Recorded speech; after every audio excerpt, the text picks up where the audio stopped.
Your sister will live in your apartment, my parents announced over our Sunday family dinner, between passing the mashed potatoes and discussing the weather. Not asked. Told. I froze with my fork midair as they continued planning my future without my input. Amanda, my younger sister, smirked across the table, already mentally rearranging my furniture.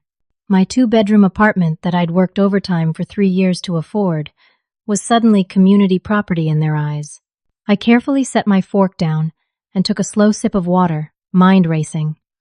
20 years of being the responsible daughter, while Amanda got every free pass, had led to this moment. I just nodded and let them talk. They had no idea what was coming. I've always been the reliable one in our family. From age 12, I was the designated babysitter for Amanda, 8 years my junior. By 16, I was working weekends at the local grocery store to save for college while maintaining a perfect GPA.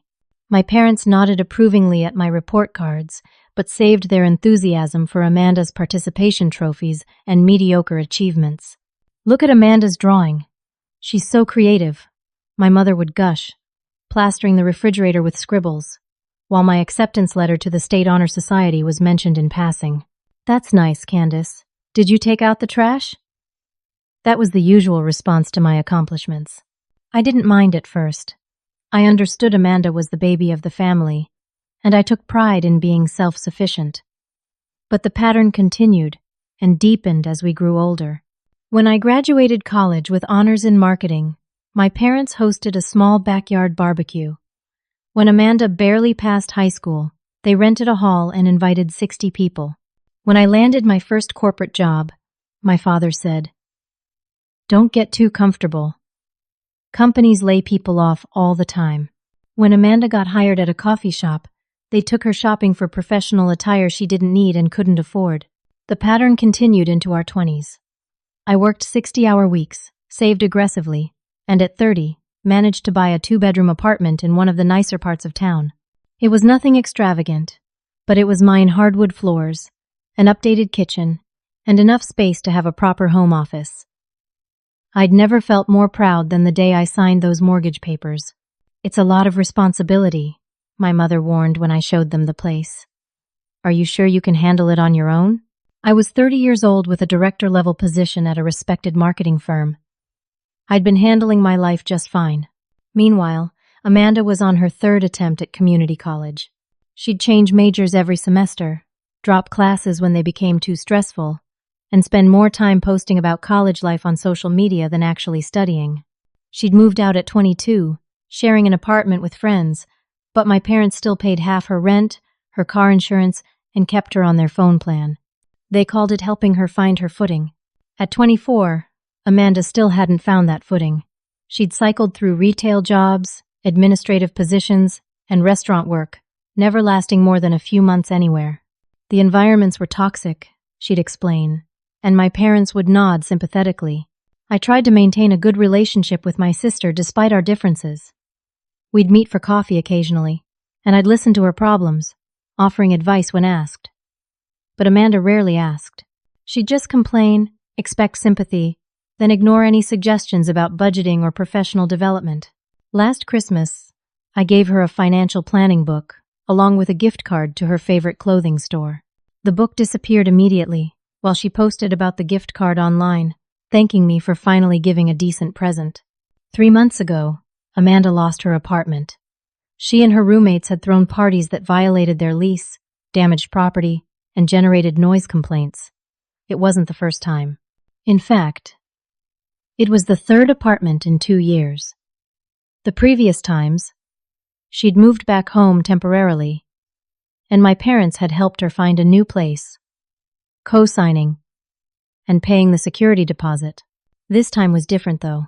My father had recently retired, and my mother had reduced her hours at the hospital where she worked as a nurse. They talked about downsizing, possibly moving to a retirement community in a few years. Amanda's return stretched their new budget and limited space, which brings us to that fateful Sunday dinner. I'd arrived with a bottle of wine and dessert, expecting the usual family gossip and my father's political rants. Instead, I walked into an ambush. Your sister will be moving into your spare bedroom, my mother announced, as she served the roast chicken, just until she finds a new place. I looked at Amanda, who was studying her plate with sudden interest. I don't recall discussing this, I said carefully. What's to discuss? My father replied. You have the space. She needs it. We're family. My home office is in that room, I explained.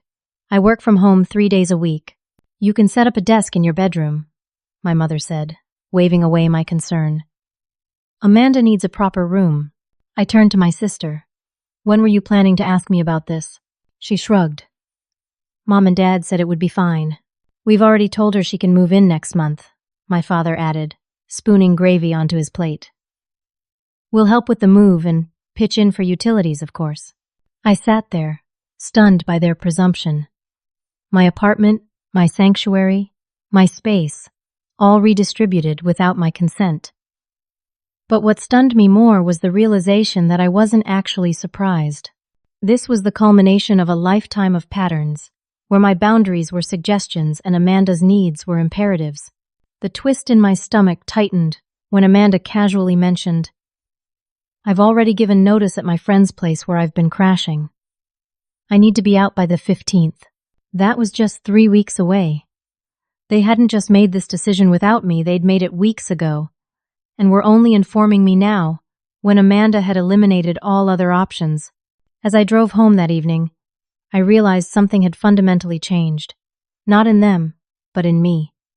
I was done being the safety net, the responsible one who sacrificed without acknowledgement. If my family wanted to treat me as an extension of themselves, rather than as an individual with my own life, perhaps it was time they learned otherwise. I wasn't going to argue or plead. I was 32 years old, and it was past time I showed them exactly who I had become. The morning after the family dinner bombshell, I called my parents. I figured a calm, rational discussion might salvage the situation without drama. Their phone rang 4 times before my mother answered, her voice cheerful. Candace, I was just telling your father we should start packing some of Amanda's things this weekend. I took a deep breath. Mom, that's actually why I'm calling. I think there's been a misunderstanding. I can't have Amanda move in right now. What do you mean you can't? Her tone cooled noticeably. My spare room is set up as my office. I need that space for work, especially now. You can work anywhere, Candace. Amanda needs a proper bedroom. It's not that simple. I have meetings, confidential materials. Family comes first, she interrupted. Your sister needs help right now. I understand that, but there are other solutions. Maybe you could help her find a studio apartment, or she could share with friends again. My mother's sigh was theatrical. We've already been through all that. Nobody will rent to her without a cosigner after the last incident, and we can't keep throwing good money after bad. Your father and I are trying to retire, you know. The subtext was clear. Amanda was becoming their financial liability, and they were transferring that burden to me.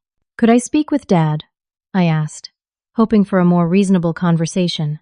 There was muffled talking, then my father's gruff voice came on the line. Your mother says you're being difficult. I'm not being difficult, Dad. I'm just saying that Amanda moving into my home without any prior discussion isn't workable for me. It's just temporary, he insisted. 6 months, tops. 6 months.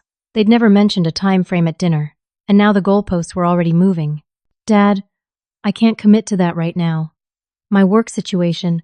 What work situation? You have a stable job. Amanda's the one struggling. I tried again. I'm not saying I won't help, but I need to figure out what makes sense for my life too. Maybe I could help with her deposit for a new place instead. We already told her she could stay with you. It's settled. His tone left no room for debate. Besides, your mother already gave her the spare key. I felt like I'd been punched. The spare key? You mean the emergency key I gave you? Yes, that one. Amanda might need to start bringing some boxes over before the official move. Her friend wants her out sooner than expected. My mind reeled. Not only had they planned this move without consulting me, but they'd also given Amanda access to my home without permission. The violation felt profound. Dad, you can't just... Candace, enough. This is what family does. We help each other. Your sister needs you right now, and you have the means to help. End of discussion. After he hung up, I sat at my kitchen counter, staring at my phone. The conversation had gone even worse than anticipated. Not only were they dismissing my concerns, but they'd already compromised my home security. I needed to change my locks, but when I called my property management company, they explained I needed written permission and it would take at least 2 weeks to process the request. By then, Amanda could already be settled in my apartment. As I contemplated my options, my phone buzzed with a text from my boss. Margaret, can you come in tomorrow? Need to discuss Hendrickson proposal. The Hendrickson account was massive, a national retail chain looking to revamp their entire marketing strategy. Landing it would mean a substantial bonus and potential promotion. I texted back my confirmation and tried to focus on work for the rest of the day, though my family situation kept intruding on my thoughts. The next morning, Margaret called me into her office and closed the door, always a sign of an important conversation. I want you to lead the Hendrickson pitch, she said without preamble. Their CMO was impressed with your work on the Dawson campaign and specifically requested you. I'd love to, I said, genuinely excited despite my personal turmoil. When's the pitch? 3 weeks from now. But here's the thing, it's intensive. You'll need to pull some late nights, weekend work. Can you commit to that? Absolutely, I assured her. Great. One more thing, they're big on work-from-home culture since the pandemic. They want to see our setups, make sure we practice what we preach about remote work environments. Everyone pitching will need to do at least one video call from their home office. I felt my stomach drop. Home office? Yes, they want authenticity. Is that a problem? I thought of my carefully arranged spare room, with its perfect lighting for video calls, the professional backdrop I'd created, the ergonomic desk setup, and I thought of Amanda, presumably moving in within weeks, converting that space to her bedroom, with her clutter and chaos. No, I lied. No problem at all. As I walked back to my desk, I realized I'd reached a breaking point. This wasn't just about boundaries anymore, my career was at stake.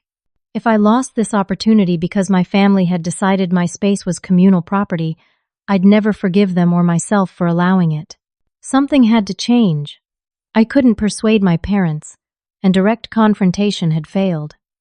I needed a different approach, something that would make them understand my boundaries weren't suggestions. That evening, my phone lit up with a call from Amanda.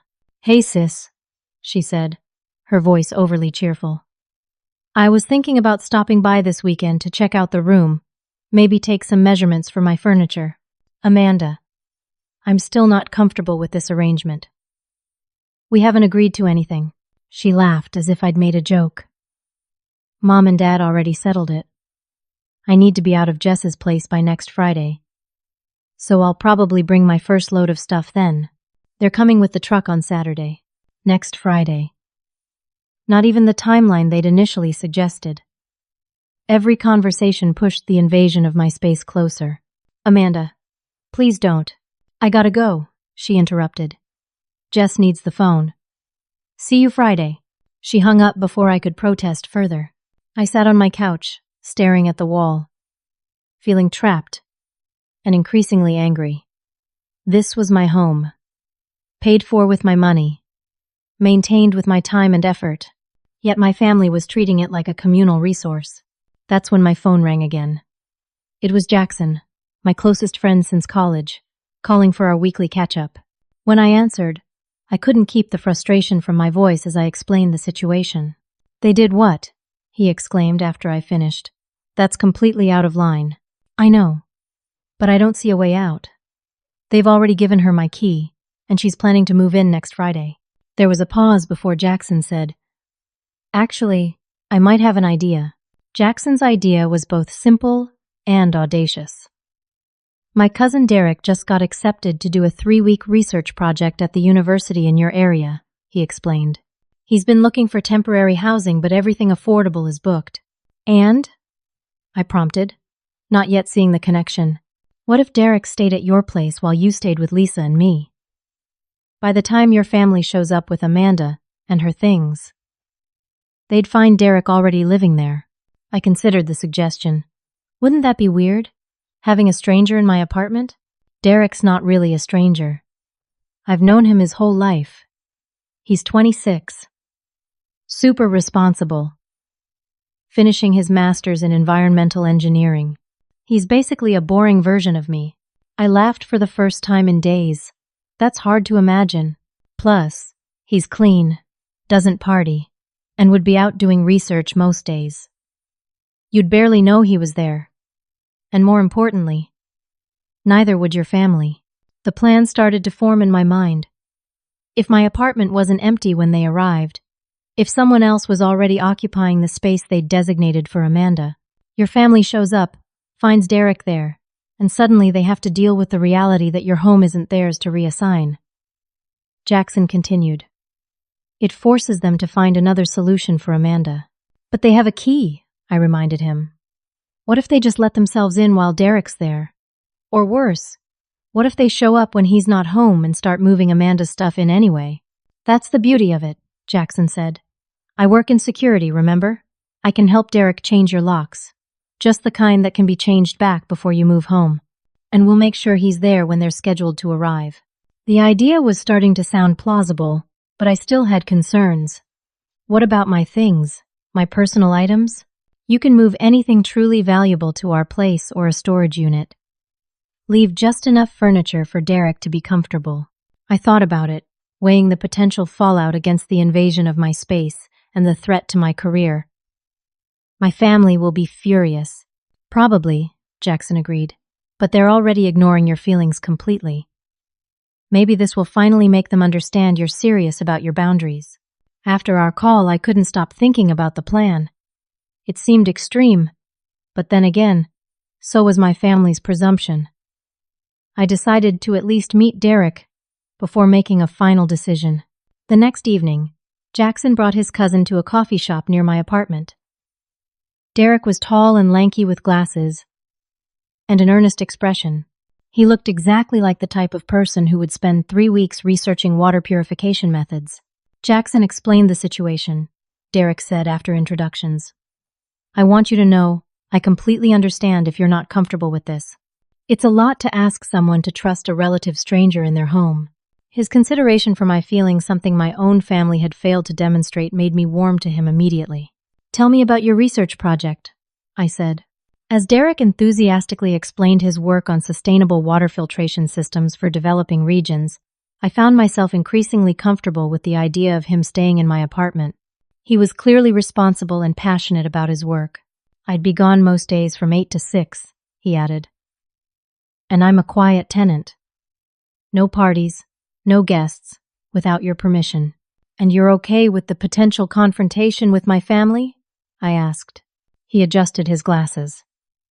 Jackson briefed me. I'm not confrontational by nature, but I can be firm when needed. If your family shows up, I'll simply explain that I'm the legal tenant for the next 3 weeks. I don't need to engage beyond that. I made my decision.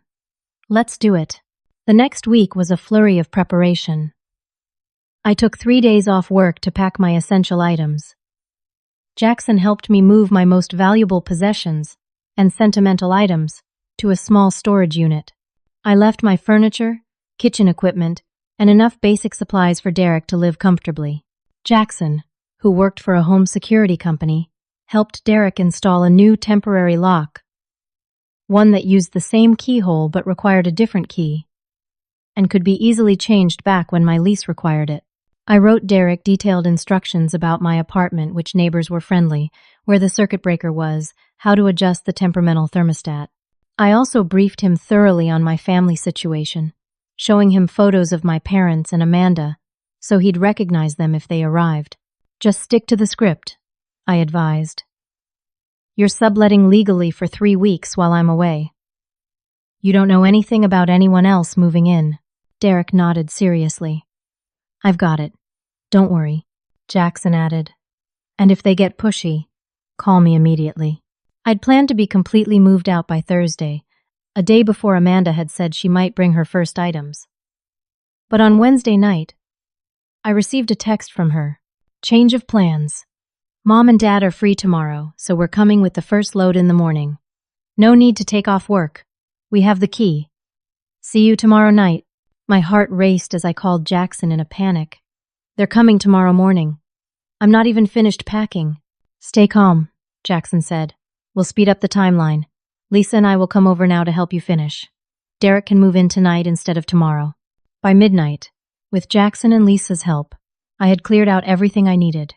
Derek arrived with his suitcase and laptop, looking a bit overwhelmed by the sudden acceleration but determined to help. Remember, you have every right to be here, I told him as I handed over the new key. I have a written sublease agreement for you, thanks to Jackson. The document wasn't legally binding, but it looked official enough to give Derek some backup if needed. I'll handle it, Derek assured me. You've helped me out of a housing jam after all. As I prepared to leave my apartment, not knowing what chaos the next day might bring, I felt a strange mix of anxiety and liberation. For the first time in my life, I was actively standing up to my family's expectations rather than accommodating them. Call me the minute they show up, I instructed Derek. I want to know exactly what happens. Will do, he promised. I took one last look around my apartment, now partially emptied of my presence but still recognizably mine. Tomorrow, my family would learn that I was no longer the predictable, accommodating daughter they'd taken for granted. The thought was terrifying and exhilarating. I barely slept that night in Jackson and Lisa's guest room. Every time my phone buzzed, I jumped, thinking it might be Derek or my family. By morning, I was exhausted, but too wired to rest. I turned my phone to silent mode, not ready to deal with the inevitable fallout, and tried to distract myself by helping Lisa with breakfast. You're going to wear a hole in the floor, Lisa observed as I paced their kitchen, checking my watch repeatedly. They could be there any minute, I said. My dad usually starts projects early, and Derek will handle it, she assured me. He may look like a stereotypical academic, but he's got a backbone of steel when necessary. I just keep imagining their faces, I admitted. The shock, the anger, the consequences of their own actions, Jackson interjected, entering the kitchen. Remember, you tried to discuss this reasonably. They're the ones who steamrolled over your objections.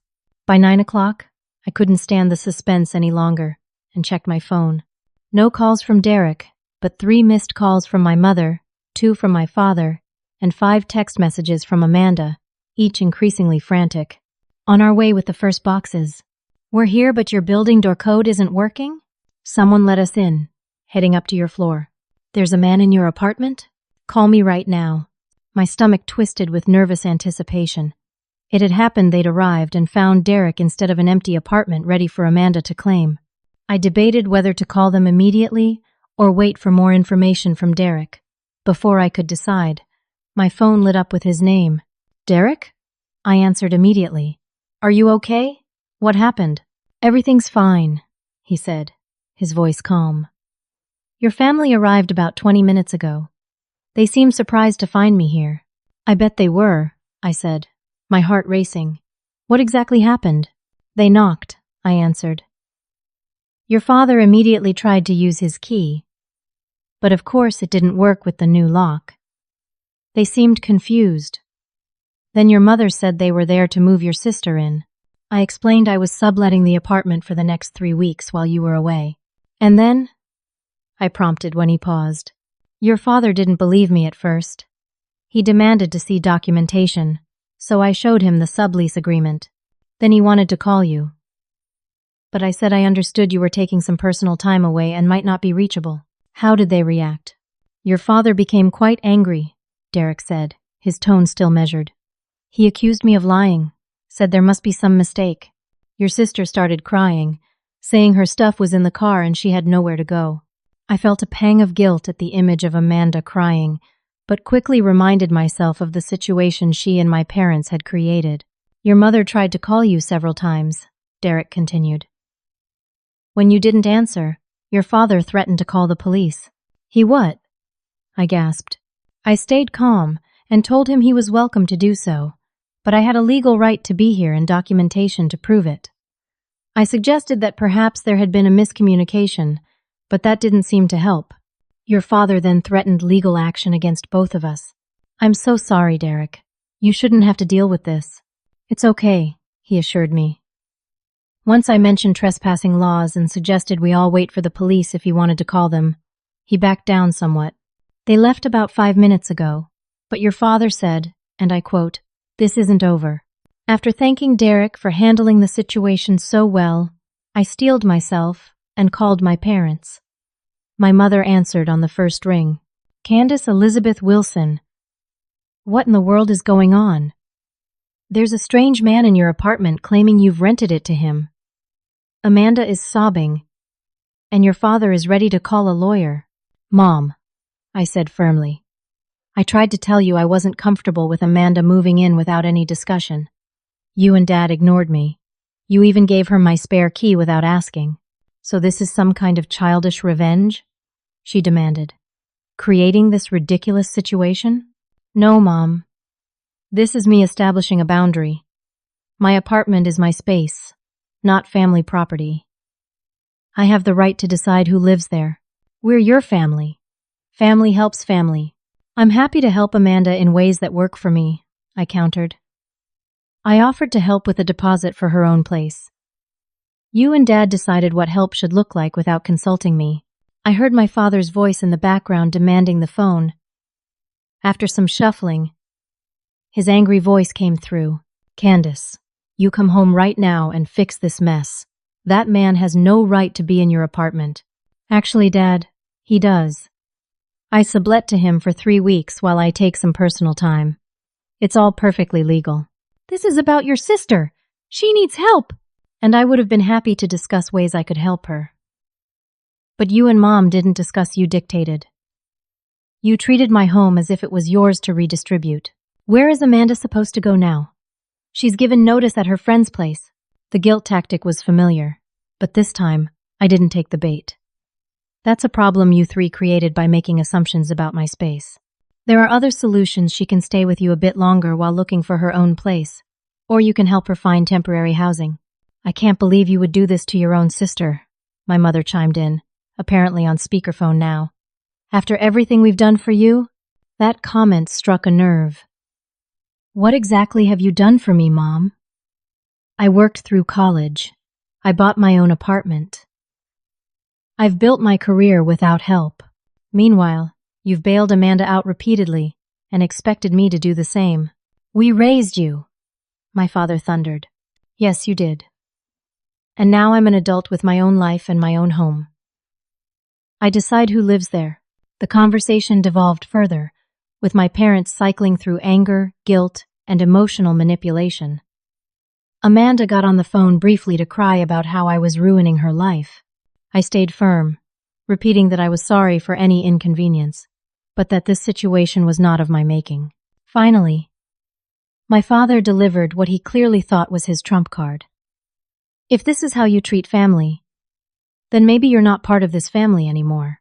The words stung, but not as deeply as they once would have. If being part of the family means having no say over my own life and space, then maybe that's something I need to consider. After I hung up, I sat in Jackson and Lisa's living room, trembling slightly from the confrontation but also feeling an unexpected sense of relief. I'd finally stood up for myself, drawn a clear boundary, and refused to be manipulated into compliance. "You did it," Jackson said, squeezing my shoulder supportively. "How do you feel?"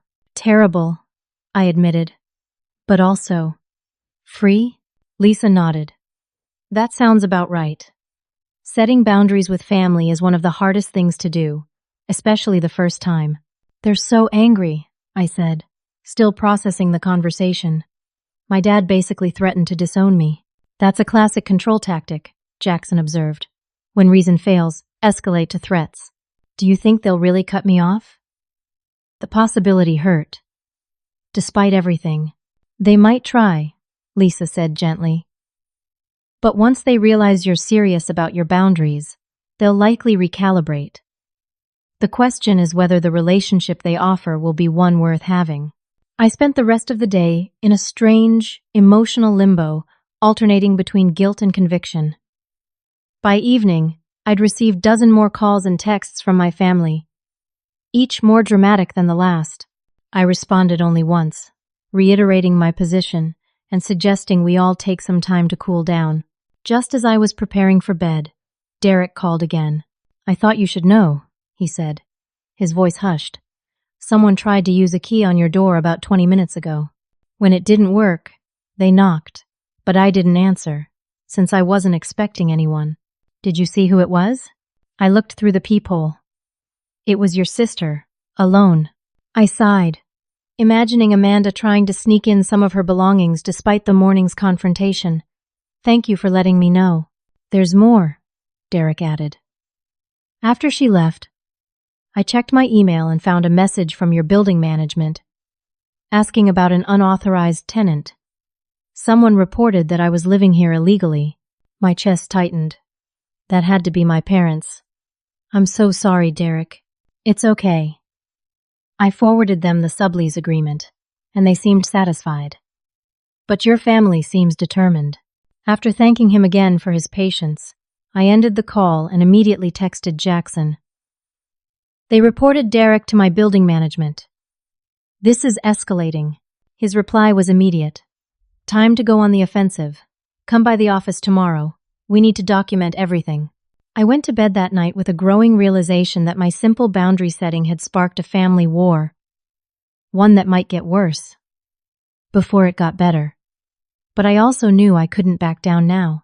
Not just for my own sake, but for the sake of establishing a healthier family dynamic for the future. If my parents and Amanda couldn't respect my basic right to decide who lived in my home, what other boundaries would they trample given the chance? The thought strengthened my resolve, even as I wondered what new tactics they might try next. The next morning, I met Jackson at his security company's office. As he worked in corporate security and risk management, he had access to resources that could help document and protect against my family's escalating behavior. First things first, he said, ushering me into a conference room. We need to create a paper trail of everything that's happened. For the next hour, I wrote down a detailed account of all interactions with my family, regarding Amanda moving in from the initial dinner announcement through the confrontation at my apartment and subsequent calls and messages. Jackson had me include specific dates, times, and exact quotes where I could remember them. Now, let's address your building management, he said once I'd finished. You should email them directly explaining that you've sublet to Derek temporarily with your full permission, and that any complaints about his presence are unfortunately part of a family dispute. Will they care? I asked, drafting the email. Property managers hate getting pulled into family drama. Once they know that's what's happening, they'll likely stay out of it unless there's an actual lease violation. After sending the email, I finally turned my phone back on to find 3 new voicemails from my mother. I put the phone on speaker so Jackson could hear as I played them. The first was tearful. Candace, please call us back. Amanda had to sleep on our couch last night. Your father's back can't handle sleeping there, so he barely got any rest. We need to resolve this. The second, recorded 2 hours later, was angrier. This silent treatment is incredibly immature, Candace. We raised you better than this. Call us immediately. The third, from just 30 minutes ago, was downright chilling. Your father spoke with his friend Thomas, who's an attorney. What you're doing could be considered fraud. Amanda was promised that room, and we have text messages to prove it. If you don't fix this situation today, we may have no choice but to pursue legal options. Jackson raised his eyebrows. Fraud? That's quite a stretch. They're bluffing, I said, though my stomach knotted with anxiety. I never promised Amanda anything in writing or otherwise. Even if you had, verbal agreements about letting someone stay in your home don't constitute legally binding contracts in most cases, he assured me. But we should be prepared for more escalation. As if on cue, my phone lit up with a call from a number I didn't recognize.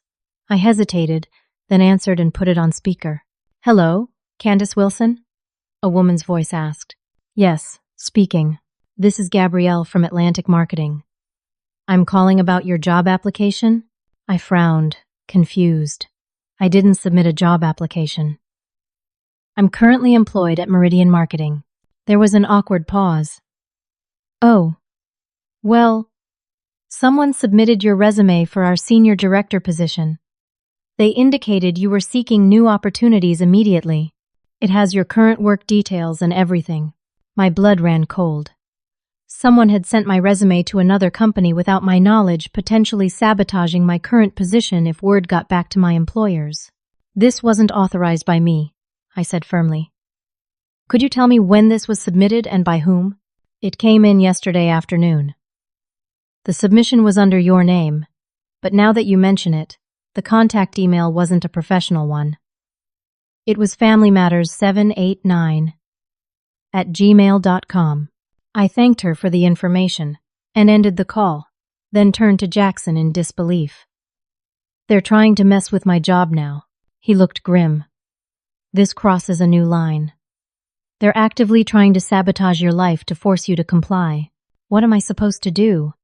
They're my family, but they're acting like I'm the enemy just because I wouldn't let Amanda move in.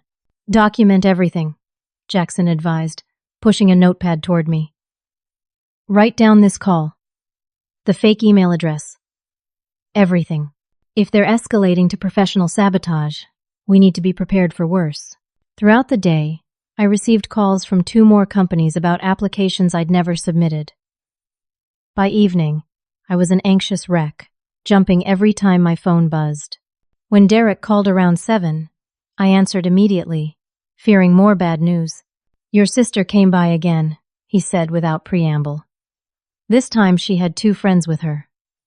They knocked for about 5 minutes, called your name repeatedly, then tried the key again. When I finally answered, she seemed surprised to see me still here. What did she want? She claimed she'd left some personal items in the apartment the last time she visited you and needed to retrieve them. That's a lie, I said. Amanda hasn't been to my apartment in months. I figured as much. So I politely told her I couldn't let her in since I didn't know her and you hadn't mentioned anyone needing to pick up items. How did she react? She got upset, said some unpleasant things about you, then threatened to call the police for theft of her property. Her friends seemed uncomfortable and suggested they leave, which they eventually did. After thanking Derek for handling another difficult situation, I called Jackson to update him. He was growing increasingly concerned about the pattern of behavior. They're testing different approaches to gain access to your apartment, he noted. First direct confrontation, then building management, now claiming theft. Each attempt is more manipulative than the last. I never thought my family would go this far, I admitted. Over an apartment. It's not about the apartment anymore, Jackson said. It's about control. You challenge their authority to make decisions about your life, and they're trying to reassert that control by any means necessary. The next morning brought the most shocking escalation yet. I was meeting with Jackson to review security measures when my phone exploded with notifications. 3 separate colleagues had texted asking if I was okay, followed by my boss Margaret calling. Candace, she said when I answered. Are you all right? Your sister called the office saying you're having some kind of breakdown and have disappeared. My mouth went dry. What? That's completely false. She sounded very concerned. Said you'd suddenly sublet your apartment to a stranger and weren't answering family calls. She was worried about your mental state and asked if you'd been behaving erratically at work. Margaret, I'm so sorry, I said, mortified. I'm perfectly fine. I'm dealing with a difficult family situation where my parents and sister tried to move her into my apartment without my consent. When I refused, they've been escalating. There was a pause before Margaret spoke again, her tone more measured. I see. Well, I assured your sister that your work has been excellent as always, and suggested family matters should remain outside the office. But Candace, if you need support or time off to handle this, please let me know. After promising to keep her updated and apologizing again for the disruption, I ended the call and turned to Jackson in horror. They called my work claiming I'm having a mental breakdown. He shook his head. That crosses yet another line. They're trying to damage your professional reputation, to force your compliance. This is insane, I said, struggling to process how quickly the situation had deteriorated.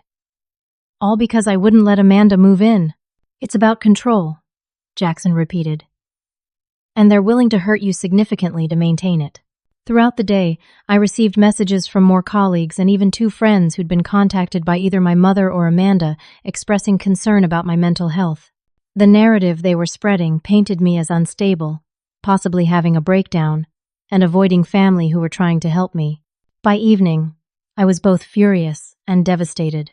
These were the people who were supposed to love and support me, yet they were systematically attempting to destroy my reputation and possibly my career rather than respect my simple boundary. I was about to call my parents to confront them directly when Derek called again, his voice uncharacteristically urgent. "The police are here," he said quietly. "Your sister filed a report claiming you stole valuable jewelry from her and are hiding it in the apartment." "She what?" I nearly shouted. "The officers want to speak with you. I've explained the situation briefly, but they need to hear from you directly." For the next 20 minutes, I spoke with a police officer named Rodriguez, explaining the ongoing situation, the sublease arrangement with Derek, and the escalating pattern of my family's behavior. Thankfully, the officer seemed to understand this was a family dispute rather than a criminal matter. "We have to follow up on reports," he explained, "but this clearly falls under civil rather than criminal issues.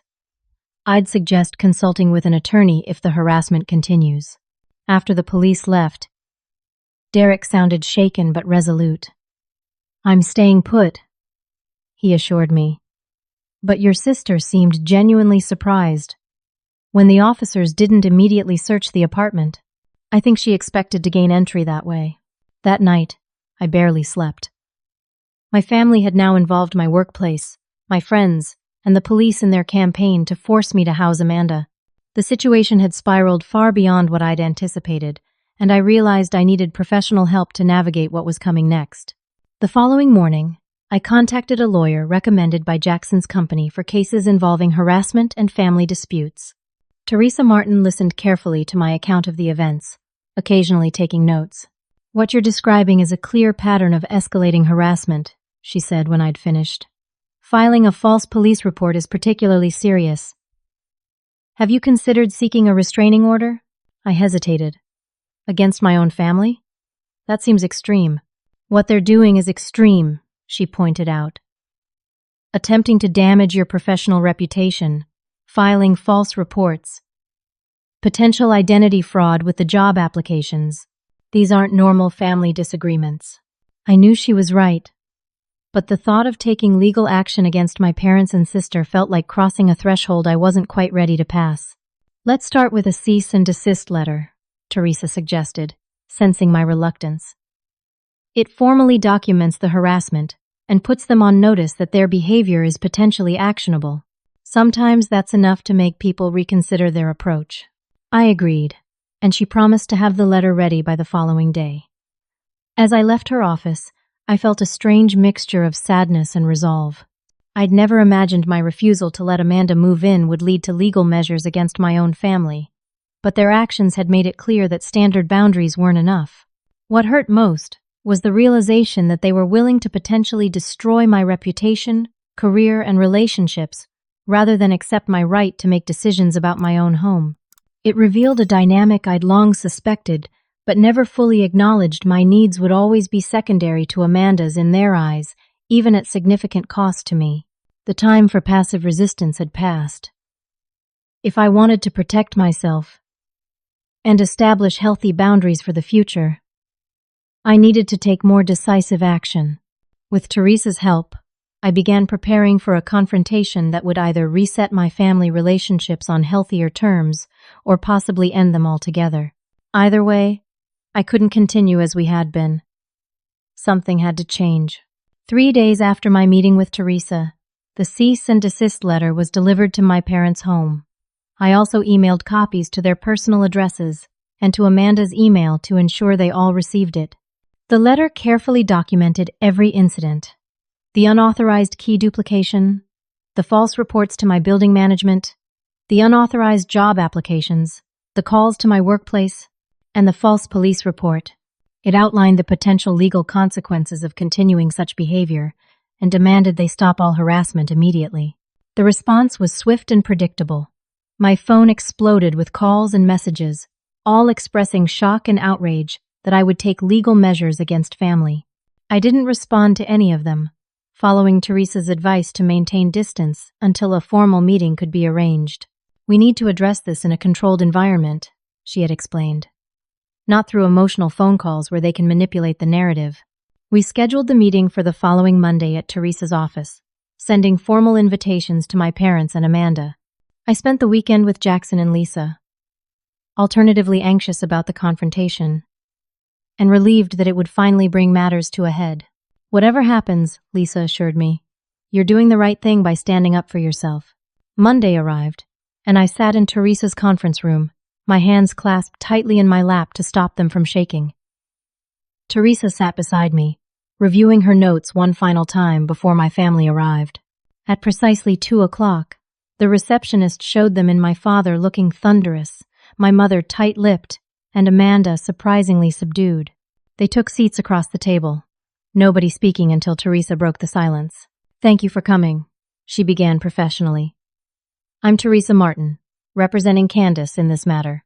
We've asked for this meeting to address the pattern of harassment that has developed over the past 2 weeks. Harassment? My father interrupted. We're her family. We were trying to help her sister. Teresa remained calm. Mr. Wilson, characterizing the actions outlined in our letter as help is inaccurate. Filing a false police report, attempting to interfere with Miss Wilson's employment, and spreading damaging rumors about her mental health constitute harassment under the law. This is ridiculous, my mother said, her voice trembling with either anger or emotion.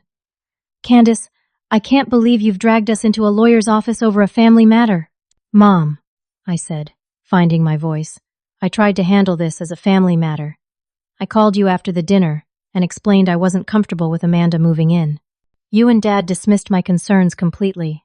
Because they weren't valid concerns, my father insisted. You have the space. Amanda needed it. Family helps family. Family also respects boundaries, I countered. You gave Amanda my spare key without permission. You planned this move without consulting me. When I objected, you escalated to trying to damage my reputation and career. We were worried about you, my mother protested. Your behavior was so out of character. Setting boundaries isn't out of character, I said. It's something I should have done years ago. Teresa redirected the conversation. Let's focus on resolving the current situation. Candace has documented multiple instances of behavior that could potentially result in legal consequences.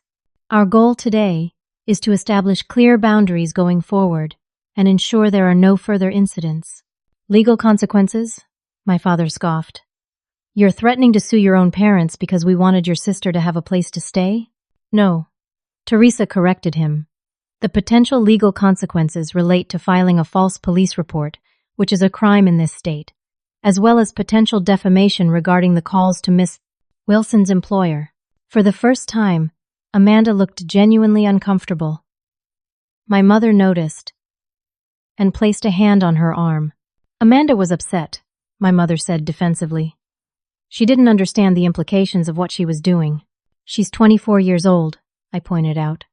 Old enough to understand that lying to the police is wrong. Amanda finally spoke, her voice smaller than I'd heard it in years. I didn't think they'd actually send officers. I just wanted to get into the apartment to prove that man shouldn't be there. That man is my legal subtenant, I said. And his name is Derek. Why are you doing this to me? Amanda suddenly burst out. I need a place to stay.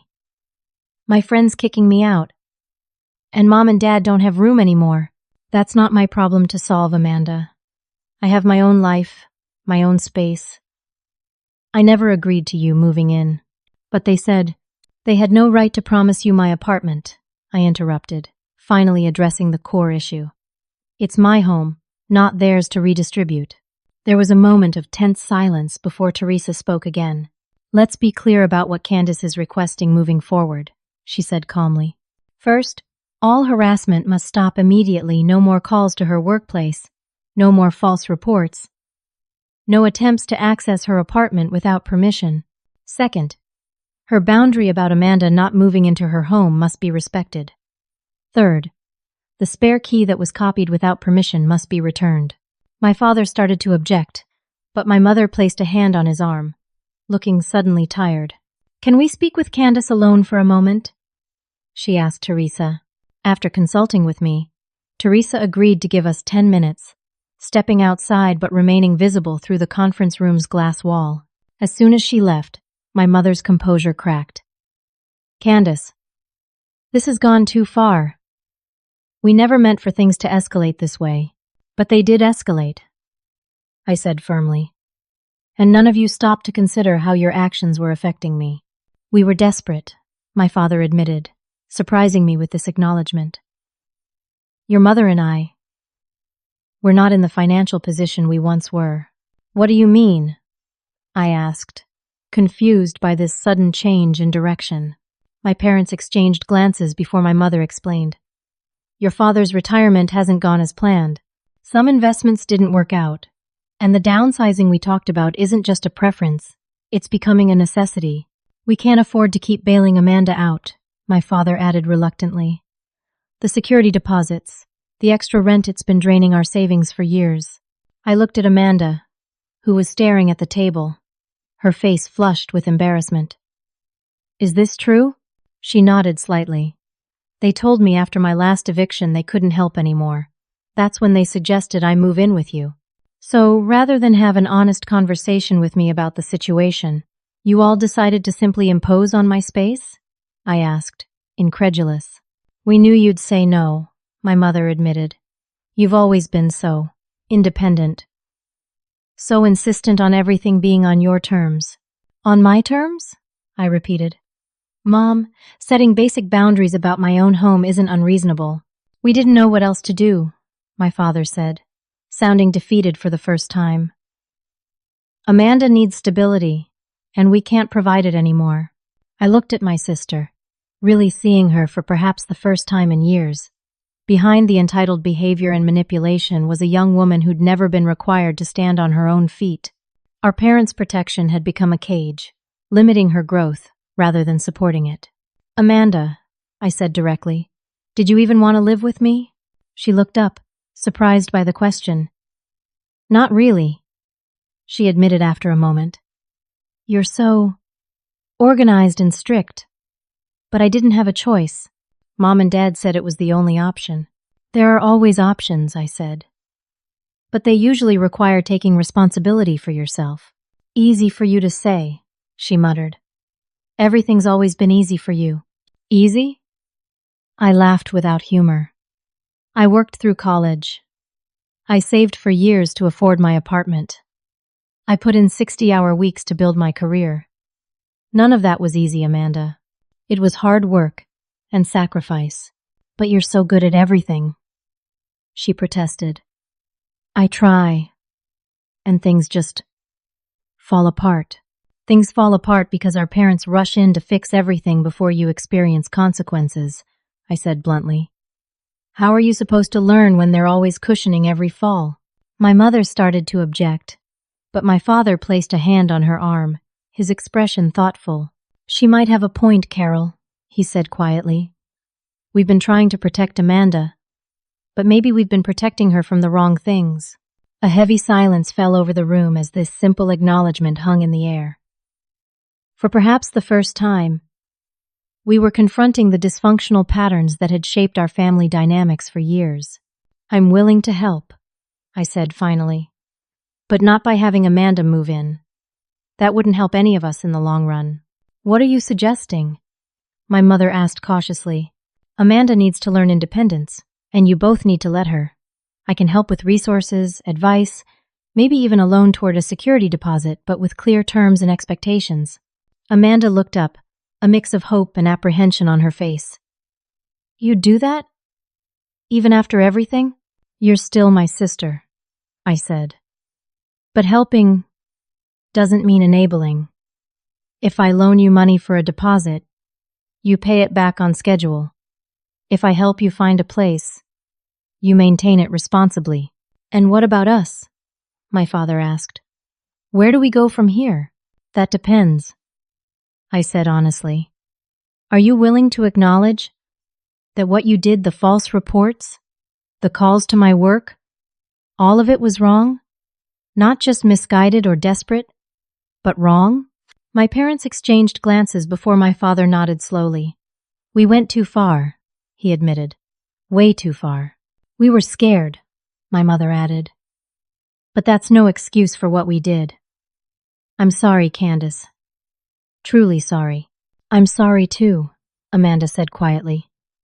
I shouldn't have called the police, or your work. I was just so angry that everything was falling apart again. Their apologies weren't perfect, and I knew we had a long road ahead to rebuild trust. But it was a start, the first time in memory that my family had acknowledged overstepping rather than expecting me to accommodate them. When Teresa returned, we outlined a new agreement. My parents and Amanda would cease all harassment immediately.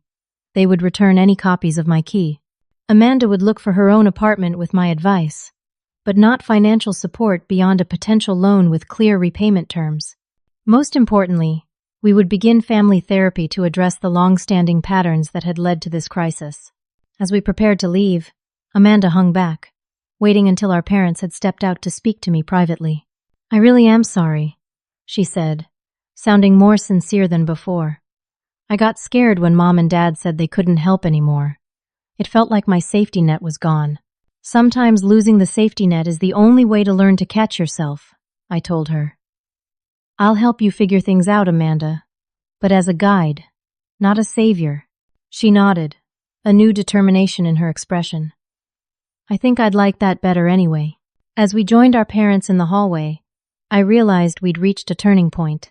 The family dynamics that had persisted for decades had been challenged, and for the first time, there was an opportunity for something healthier to take its place.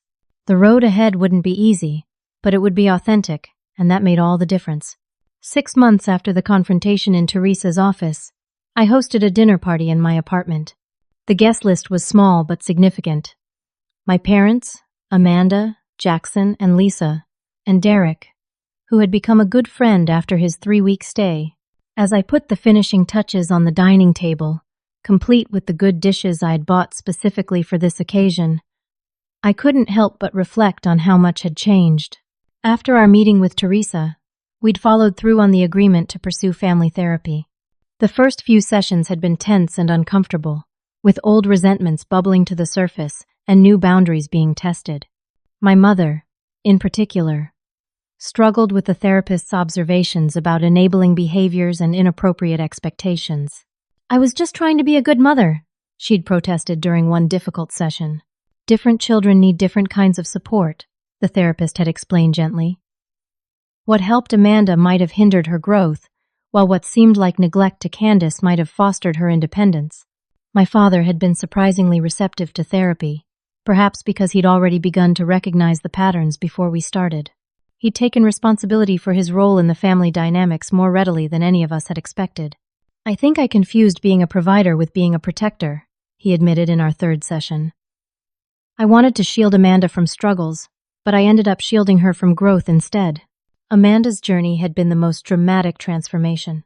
With my guidance but critically, not my financial support, she had found a studio apartment in a decent area and secured a job as an administrative assistant at a local architecture firm. The position wasn't glamorous, but it was stable, with potential for advancement if she proved reliable. I've never kept a job this long before, she told me over coffee 1 month after starting. It's hard sometimes, but I kind of like knowing I'm doing it on my own. I'd kept my promise to help her navigate independence, rather than simply providing it for her. We'd spent weekends hunting for affordable furniture at thrift stores, creating a budget that accounted for all her expenses, and setting up automatic payments for her bills to ensure she stayed on track. When she struggled, I offered advice instead of bailouts. The loan I'd provided for her security deposit came with a formal agreement. Monthly payments of $50 until it was repaid, with the understanding that late payments would result in consequences, not exceptions. To everyone's surprise, especially her own, Amanda hadn't missed a payment yet. My relationship with my parents had evolved more slowly but just as significantly. The breach of trust from their escalation tactics had cut deeply, and rebuilding that trust took consistent effort on both sides. The turning point came when they finally sold their house and moved to a smaller condo, a decision that visibly relieved their financial stress and made our interactions less fraught with unspoken tensions. We should have done this years ago, my mother admitted when I helped them unpack. We were trying to maintain appearances rather than facing reality. Derek had returned to his studies after his 3-week stay, but we'd maintained contact. His quiet integrity during the whole ordeal had impressed me, and we'd developed a friendship that felt effortless in a way few of my relationships did. He'd completed his master's program and accepted a position with an environmental engineering firm in town, which meant our friendship could continue to grow. Now, as the doorbell announced my first guests, I took a deep breath, ready to host the kind of family gathering I'd never thought possible, one where boundaries were respected and relationships were authentic rather than obligatory. Jackson and Lisa arrived first, bearing wine and flowers. "The place looks great," Lisa said, hugging me. "How are you feeling about tonight?" "Nervous," I admitted, "but good nervous. It feels like a milestone." "It is," Jackson assured me. "Not many families manage to rebuild after the kind of breakdown yours had. You should be proud." Derek arrived next, bringing a homemade pie. "Stress baking," he explained with a sheepish grin. "I wasn't sure if it would be awkward, seeing your family again under better circumstances." "Probably a little," I laughed. "But awkward is better than hostile." My parents and Amanda arrived together, my mother carrying a casserole despite my assurances that I had the meal covered. "Old habits," she said with a small smile. But I asked first this time. The initial moments were indeed somewhat awkward as everyone found their places in this new dynamic. My father shook hands with Derek, acknowledging him directly for the first time. "No hard feelings, I hope," he said gruffly. "Family situations can get complicated." "None at all, sir," Derek replied graciously. "I'm just glad things worked out for everyone." As we settled around the table, I watched Amanda interact with Jackson and Lisa, asking thoughtful questions about their work and lives, instead of dominating the conversation with her own concerns. My mother passed dishes without commenting on portion sizes or dietary choices, a small change that represented a significant shift in her controlling tendencies. "Candace," my father said as we finished the main course, "that project you mentioned last time we spoke, the Hendrickson account, how did that turn out?" The simple question, showing interest in my work without qualification or comparison, warmed me unexpectedly. "It went really well," I told him. "We landed the account, and I got the promotion that came with it." "That's wonderful," my mother said genuinely. "You've always been so dedicated to your career. I'm sorry we didn't appreciate that more before." "Marketing director by 32, my father added with unmistakable pride. "That's impressive by anyone's standards." Amanda nodded in agreement. "My big sister, the boss lady." There was no resentment in her tone, just a simple acknowledgement of my achievement. As the conversation flowed more easily, I realized we were creating something new, a family dynamic based on mutual respect rather than predetermined roles and expectations. The crisis that had seemed so devastating had ultimately been the catalyst for necessary change. After dessert, as everyone helped clear the table despite my protests, Amanda pulled me aside. "I have news," she said, a nervous excitement in her voice. "I've been approved for the assistant office manager training program at work. It's a real career path, with benefits and everything." "Amanda, that's fantastic." I hugged her, genuinely thrilled at this evidence of her growing stability. "You earned that." "I wouldn't have even applied before," she admitted. "It seemed too hard, too much responsibility. But watching you stand up for yourself, even against Mom and Dad, it made me realize I can do hard things too." Her words touched me deeply. For years, I'd resented being the responsible one, the example, the one held to higher standards. I'd never considered that my independence might eventually inspire rather than alienate my sister. Later, as my parents prepared to leave, my mother embraced me more warmly than she had in years. "Thank you for tonight," she said quietly, "and for not giving up on us when you had every reason to." "We're still learning," my father added, "but we're trying. That counts for something, I hope." "It counts for everything," I assured them. After everyone had gone except Derek, who'd stayed to help with final cleanup, I sank onto my couch with a contented sigh. Successful evening? He asked, joining me. Better than I ever imagined possible, I admitted. 6 months ago, I couldn't have pictured us all in the same room without tension, let alone enjoying each other's company. You made it happen, he pointed out. Standing your ground was the first step toward healthier relationships for everyone. I nodded, reflecting on the journey. I always thought setting boundaries would damage my family relationships. I never considered that the lack of boundaries was what was damaging them all along. Healthy boundaries create space for respect, Derek observed. And respect is essential for any relationship worth having. As we sat comfortably in my apartment, my space, on my terms, I realized I'd learned perhaps the most valuable lesson of my adult life. True family isn't defined by unconditional sacrifice or unquestioning accommodation. It's built on mutual respect, clear communication, and the courage to stand firm when necessary. By refusing to let my sister move into my apartment, I hadn't rejected my family. I'd created the opportunity for us to become the family we were meant to be. The journey had been painful and far from perfect, but the destination was worth every difficult step. Sometimes, the most loving thing we can do for ourselves and others is to draw a line and say, this far and no further. In that boundary, we create the possibility for growth, understanding, and relationships based on choice rather than obligation. And in the end, those are the only relationships truly worth having. Have you ever had to set a difficult boundary with someone you love? I'd love to hear your experiences in the comments. And if this story resonated with you, please like, subscribe, and share it with someone who might need to hear that it's okay to stand up for themselves, even against family. Thank you for listening to my journey, and I wish you courage in creating the healthy relationships you deserve in your own life.